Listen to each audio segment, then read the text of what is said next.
आज हम बात करेंगे सन या सूरज के बारे में। हाँ, वही बड़ा सा गैस का गोला जो हमसे 150 मिलियन किलोमीटर दूर रहता है।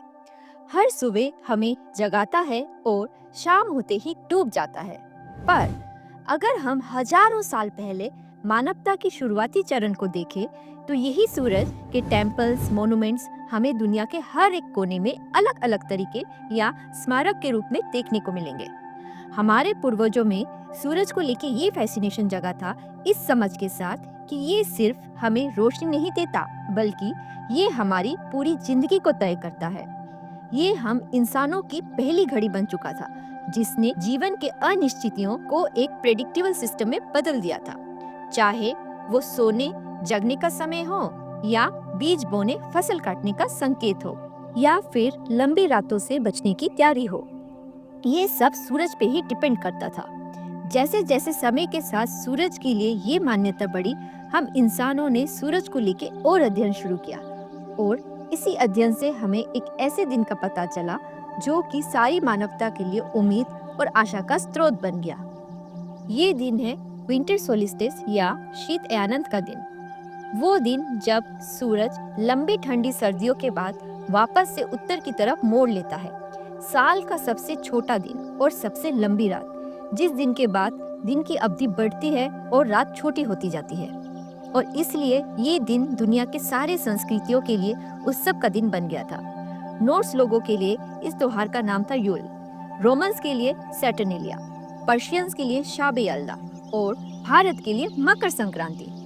लेकिन यहाँ एक अजीब बात है, पूरी दुनिया हर साल विंटर सोलिस्टिस दिसंबर 21 को मनाता है, लेकिन इंडिया मकर संक्रांति जनवरी 14 या 15 को मनाता है। ये कोई टाइपो नहीं है, ना ही ये कोई गलती है। तो आखिर चक्कर क्या है? इंडिया का सन बाकी दुनिया से अलग क्यों है? और पतंग, तिल के लड्डू और नदी में डुबकी लगाने का कनेक्शन स्पेस एस्ट्रोनॉमी से कैसे जुड़ता है? आज हम भारत के सबसे पुराने त्योहारों में से एक फेस्टिवल्स को डिकोड करेंगे, इसके पीछे की साइंस, हिस्ट्री और इससे जुड़े कहानियों का अध्ययन करेंगे।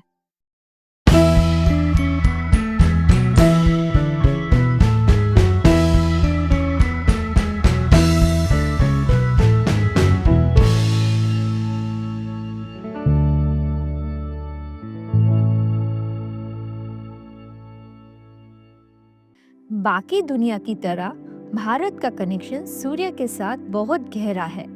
हमारे पुराणों में आदित्य के बारे में कहा गया है। ऋग्वेदा के गायत्री मंत्र में भी हम सावित्री या सूर्य की स्तुति करते हैं। हमारी ज्योतिष विद्या में सूर्य को नवग्रहों का राजा माना गया है।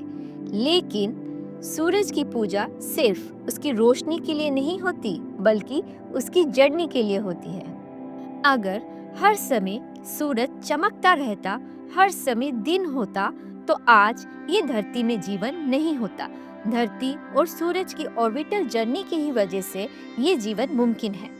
इसलिए हम सूरज की जर्नी या यात्रा को इतनी प्रधानता देते हैं। प्राचीन समय से ही भारत ने इस ब्रह्मांडीय यात्रा को बड़ी बारीकी से समझा और बहुत प्रिसीशन के साथ इसे मैप किया। पर मैप कैसे किया? आसमान को 12 भागों में बांटा गया। तारे जो कि दूर है और जैसे ऑलमोस्ट फिक्स दिखते हैं उनके हिसाब से, और इन 12 हिस्सों को हम जानते हैं राशि के नाम से। जब सन एक राशि से दूसरी राशि में जाता है, हम उसे संक्रांति कहते हैं। संक्रांति शब्द का मतलब होता है मूवमेंट या ट्रांजिशन। राशियां 12 होती है, तो इसलिए संक्रांति भी 12 होती है। लेकिन इन 12 में से एक संक्रांति सबसे स्पेशल है, मकर संक्रांति। सूर्य का मकर राशि में एंटर होना, ये वो टाइम है जब हार्श विंटर खत्म होता है और उत्तरायण यानी सन का नॉर्थर्न राइज शुरू होता है। दिन लंबे होने लगते हैं, हवा में गर्मी आती है, खेती का टाइम फिर से शुरू हो जाता है। ये एक ऐसा त्योहार है जो एक ब्रह्मांडीय इवेंट को सेलिब्रेट करता है। एक ऐसा इवेंट जो दुनिया की सृष्टि के समय से ही हर साल होता आ रहा है। तो जाहिर सी बात है, इतने बड़े इवेंट के लिए हमारे इतिहास में कुछ कमाल की स्टोरीज होंगी। सबसे फेमस कहानी है सूर्यदेव और उनके बेटे शनिदेव की।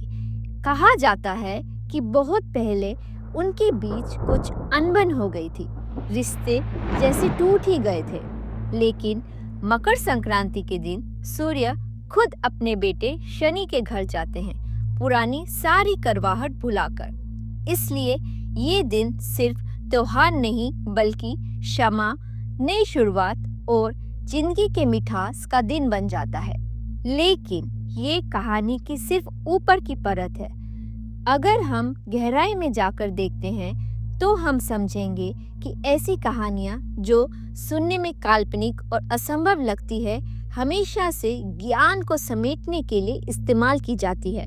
जैसे इस मामले में ये कहानी प्राचीन भारत में ज्योतिष या खगोल विद्या में रुचि रखने वाले किसी भी व्यक्ति को ये बात कभी भूलने नहीं देगी कि मकर संक्रांति वही दिन है जब सूर्य मकर राशि में प्रवेश करता है, जिसे ज्योतिष में शनि का घर माना जाता है। क्या ये रोचक नहीं है?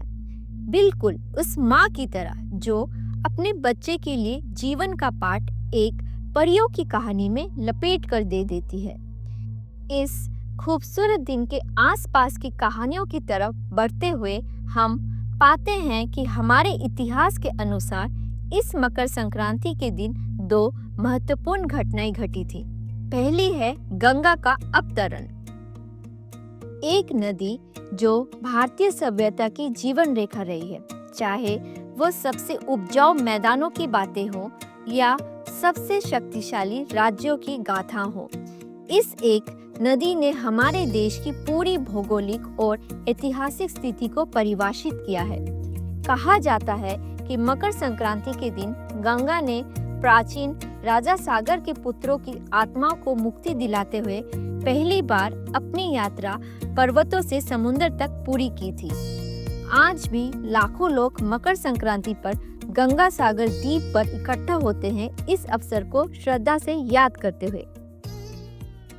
दूसरी कहानी है उत्थान की। भीष्म, महाभारत के पितामह और महारथी योद्धा, ने दिनों तक बाणों से बेधे रहते हुए मकर संक्रांति के दिन को चुना मृत्यु को अंगीकार करने के लिए, क्योंकि उनका विश्वास था कि उत्तरायण के दौरान यानी सूर्य की उत्तर की यात्रा के समय मृत्यु को प्राप्त होने वाली आत्माएं मोक्ष प्राप्त करती है, पुनर्जन्म के चक्र से ऊपर उठती है, और इसीलिए भीष्म ने इस ब्रह्मांडीय क्षण को चुना। एक अवतरण की कहानी, एक उत्थान की कहानी, पर दोनों ही कहानियां नई आशा और उज्जवल भविष्य की ओर की यात्रा का प्रतीक है, बिल्कुल इस दिन की सूरज की यात्रा की तरह। लेकिन अगर ये तिथि हम भारतीयों के लिए इतनी महत्वपूर्ण है तो फिर ये कंफ्यूजन क्यों? भारत अपनी विंटर सोलिस्टिस को जनवरी में क्यों मनाता है जबकि दुनिया विंटर सोलिस्टिस को दिसंबर में मानती है? इसके लिए हमें समझना पड़ेगा इसमें छिपे हुए विज्ञान को। प्राचीन भारत में दुनिया के सबसे माने हुए एस्ट्रोनॉमर्स रहते थे। वो अनुमान नहीं लगाते थे बल्कि प्रमाण के साथ हमेशा आगे बढ़ते थे। तो फिर विंटर सोलिस्टिस लेके ये कंफ्यूजन क्यों?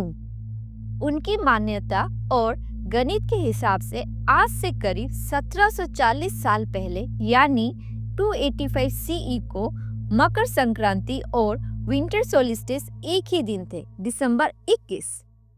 सूर्य उस दिन ही मकर राशि में एंटर करता था जब दिन सबसे छोटा होता था। लेकिन तब से लेकर आज तक इन डेट्स में 24 दिन का गैप आ गया है। इसी कैलकुलेशन को प्रिसेशन ऑफ द इक्विनॉक्सेस द्वारा भी वैलिडेट किया जा सकता है। प्रिसेशन ऑफ द इक्विनॉक्सेस बताती है कि हमारी धरती गोल घूमती है, लेकिन वो एकदम स्ट्रेट नहीं घूमती, वो एक लट्टू की तरह थोड़ा वुवल करती है। ये वुवल बहुत स्लो है, एक साइकिल पूरा करने में 26,000 साल लगते हैं। इस वुवल की वजह से हमारे सीजन्स और स्टार्स की अलाइनमेंट धीरे धीरे शिफ्ट होती गई। लगभग हर 72 साल में एक दिन का शिफ्ट आता है। तो अगर हम उस 24 दिन के गैप को 72 से मल्टीप्लाई करते हैं, हमें मिलता है 1728। यानी 1728 साल पहले प्रिसेशन ऑफ द इक्विनॉक्सेस के हिसाब से ये दोनों एक ही दिन थे। ये कैलकुलेशन हमारी हिस्ट्री के 1740 साल वाले क्लेम के रेंज में परफेक्टली फिट करता है। तो क्या पुरानी भारतीय एस्ट्रोनॉमर्स को इस शिफ्ट का पता नहीं था? बिल्कुल पता था। पहले बरामीरा और बाद में मंजुला जैसे एस्ट्रोनॉमर्स ने इसे न केवल नोट किया था पर उसे एग्जैक्टली कैलकुलेट भी किया था। तो उन्होंने डेट चेंज क्यों नहीं की? क्योंकि जैसे ये शिफ्ट बढ़ता चला गया, ये दोनों दिनों के बीच दूरी बढ़ती गई और आखिर में उनके पास दो ऑप्शन रह गए, या तो सीजन्स को फॉलो करते और दिसंबर 21 को ही मानना आरंभ करते, या फिर तारों को ही फॉलो करते रहते, यानी मकर राशि में सूरज की एंट्री को ही फॉलो करते रहते। उन्होंने आखिरकार तारों को चुना क्योंकि तारों की अहमियत हमारी संस्कृति में बहुत खास है। हमारे प्राचीन ग्रंथों में तारे पूर्वजों से जुड़े हुए माने गए हैं, चाहे वे पितृ हों, सप्तर्षि हों या देवता, और इसीलिए उन्हें नजरअंदाज नहीं किया जा सकता था। तो ये कोई गलती नहीं थी, बल्कि एक सोचा समझा चयन था। अब जब हम समझ चुके हैं कि मकर संक्रांति कब और क्यों मनाते हैं, तो आइए अब ये देख ले इसे आज हम कैसे मनाते हैं। यहाँ हर राज्य में इसे मनाने का तरीका अलग है, पर मकसद एक है। गुजरात और राजस्थान में आसमान रंगों से फट पड़ता है। लाखों पतंग लाल, पीली, नीली, हरी हवा में नाचती है जब परिवार छतों पर इकट्ठा होकर उत्तरायण का उत्सव मनाते हैं। महाराष्ट्र, कर्नाटक और अन्य क्षेत्रों में लोग तिल और गुड़ से बनी मिठाइयाँ एक दूसरे को देते हैं। पर तिल ही क्यों? आयुर्वेद के अनुसार तिल सबसे अधिक ताप उत्पन्न करने वाले आहारों में से एक है। कड़क सर्दी के समय तिल दवा का काम करता है। गंगा सागर, प्रयागराज, नासिक और भारत के अनेक घाटों पर मकर संक्रांति के दिन सूर्योदय के समय लाखों लोग पवित्र स्नान करते हैं। गंगा सागर में, जहां गंगा समुद्र से मिलती है, ये क्रिया और भी गहरा अर्थ ले लेती है। जैसे हमने पहले समझा था, यही गंगा के जल ने राजा सागर के पुत्रों की राख को स्पर्श किया था और उन्हें मुक्ति दी थी। तमिलनाडु में इसे पोंगल के रूप में मनाया जाता है, एक फसल उत्सव जिसमें ताजा काटी हुई धान को दूध और गुड़ के साथ उबाला जाता है जब तक कि वह बर्तन से उबलकर बाहर न आ जाए।